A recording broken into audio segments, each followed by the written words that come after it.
Hello, my name is Kevin and welcome to the Love Decanters channel. So today I'm going to review this book, 18th Century English Drinking Glasses, an Illustrated Guide by Bickerton. Okay, so this book is the business. Okay, like it's a nice heavy duty book. And why is it the business? Actually, first of all, I'm going to tell you why I'm going to do this review. Yesterday I was looking at catalogues and I said, oh, if you want to know about early glasses, there's a cheaper alternative to this book. And I thought, well, I've got to review this book first before I show you the cheaper alternative. So that's why I'm doing this. But yeah, so now I'm going to talk about why this is a fantastic book. Okay, so for starters, I think there's 1,200 illustrations in this book. Okay, and if you're a collector, what you want to know is you want to see stuff and know what it is. And in order to do that, you have to have a picture of it and a description and an age, etc., etc.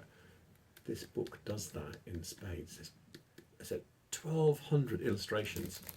And yeah, so the thing about 18th century glass is in the UK, most of it, you can't pin it down to manufacturers. There are some pieces you can, but the bulk of it you can't. And also, how can I say this nicely? I'm trying to think of something.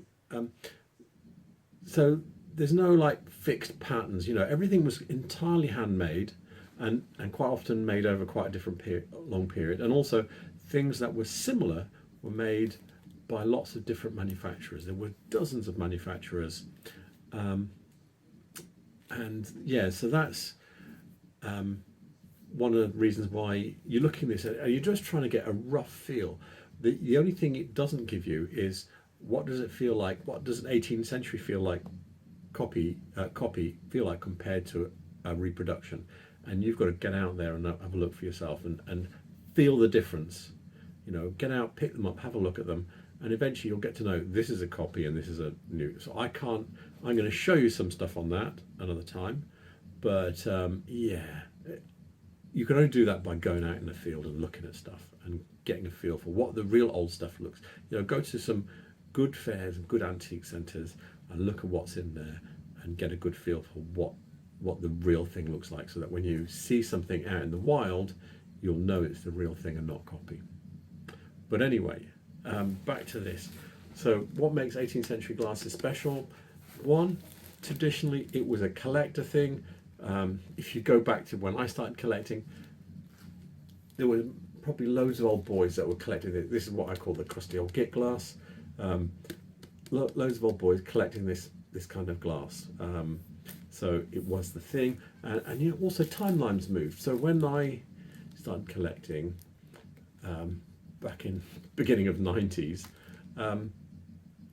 you know, anything that was, you know, it had to be before 1790 to be 300 years old. Now it's 2020, be over 200 years old, but now it's 1820. So yeah, so timelines have moved. So people were looking for stuff that was over 200 years old, and hence, you know, for that cachet of saying it's over 200 years. So yeah, and there is another thing that's happened that makes everything that's pre-1800 a bit older. So I've mentioned about the tax on glass by weight. I think it came in 1745, and yeah, there was one. It wasn't a completely hard tax. And actually, here it is. You take the thing out of the furnace of the mouth of the furnace, and this is the weight, and that's the tax. Okay, so there's lots of finessing, and things changed over time with it. And one of the things that changed was one of the finesses was that if a certain amount of the glass that was in the furnace was coloured, or, you know, basically recycled glass, yeah, then you would get a reduction in the price. So around 1800 they stopped doing that. So putting recycled glass back into the furnace had no value anymore, other than it actually made it easier to make the glass in the first place when you were starting from scratch. Okay, but as far as reducing the tax, which was quite hefty, it didn't have that any effect. So up until 1800, anything that was out of fashion, slight scratch, a little chip, blah blah, straight in the furnace. It became more valuable as being melted down than it did to be kept. So yeah, people were probably running around at the bottom end of the society, picking up bits of glass and taking them down to wherever they could sell it. Anyway, so yeah, so anything that's pre-1800 gets rarer, and the further away from 1800 it gets rarer quite dramatically, because it becomes out of fashion. And yeah, so when you're talking, if you're getting up to 1795, say, and there's something that's 30 years old, yeah, shove it back into the furnace. Nobody wants that stuff anymore. So yeah, so as you go away from, there's like a dramatic drop in glass, pre-1800 glass, and then it actually drops off quite hard as well beyond there, and also obviously age and breakages, etc., etc. But there is a reason why there's that dramatic drop at 1800. So yeah, this is a fantastic book. I mean, it's so well written. I think there's like 1800 references in the bibliography. That's the kind of book it is. You know, it's so well researched. It is the Bible of this stuff. And I don't think anybody will make a book as good as this again. Now, the problem with that is, like, I've had a look. There's one on eBay at the moment. It's £134 with 14 bids. Yeah. I went into A Books. The cheapest you can get this version is I think it's £209. So yeah, this is not a cheap book. So yeah, fantastic reference. Unfortunately, it's a fantastic price as well. So if you want to know about 18th century glass, if you're a hardcore collector, you're going to buy this. If you're someone that's going to be out and about looking for bargains and trying to find things, then yeah, you're going to look for cheaper alternatives, and I will get to those. But what I will do now is give you a little look-see in this book and show you why it's so good. So we'll get on and show you that now. Early 18th century glasses have a massive variety of knobs, basically blobs in the middle of the stem, and what it does, it lists all of those out for you. It then also has lots of bowl shapes, and it lists out the names of all of those, and then you've got different kinds of foot, and it lists out those. So yeah, so this is just the beginning. The first 50 pages are just kind of stuff telling you about glasses and things, different types of glasses and stuff like that, what they're used for, and yeah, and then it kicks in. It actually starts in the 1500s, but I'll just randomly pick some pages.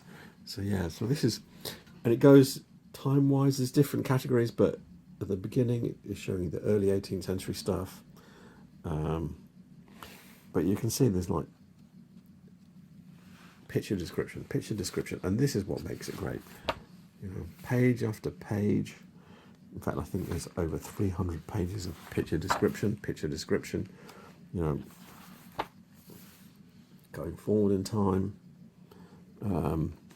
and yeah, and also what it does. If I can just flick forward, you'll see things that some of the things that you're likely to find, like this. You know, I buy the glass that I've got cheap. You know, I'm looking for bargains.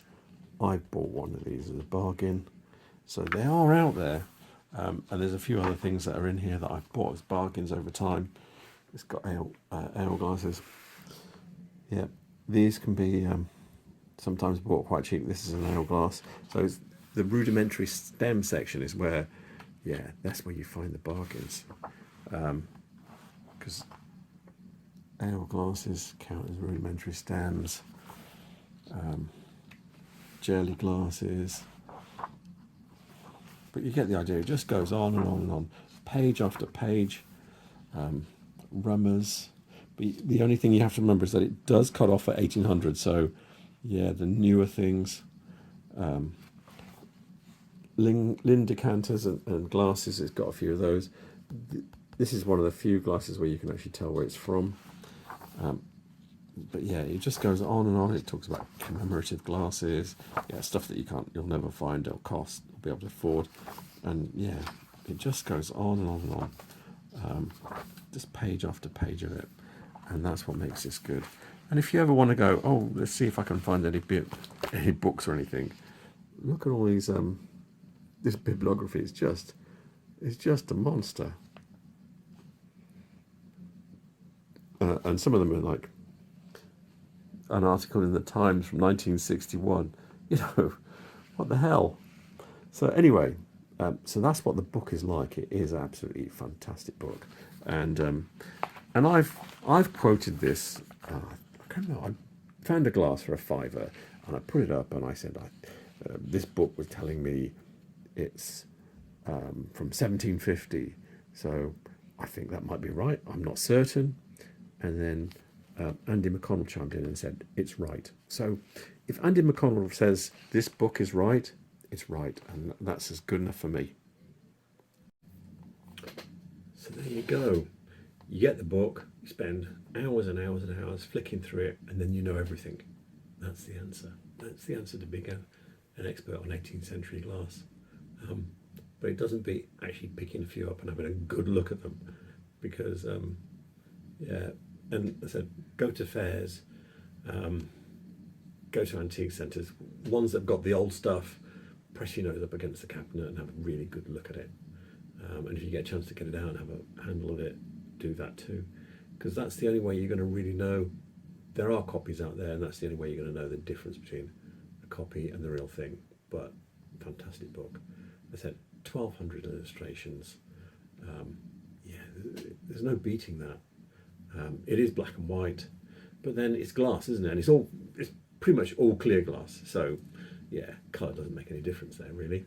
So with that said, I'll name the book in the description. Yeah,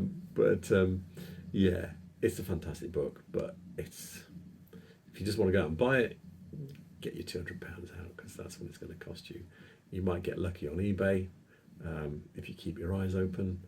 But yeah, that's a bit like looking for the glass as well. You might get lucky. But yeah, so I bought it new when I started collecting, because I was like, what do I need to do to know this stuff? And I think it was £49.50. So that was a really good investment. But yeah, I didn't buy 20 copies, so oh well, that's life. Anyway, with that said, please remember to like and subscribe, and watch out for my next video.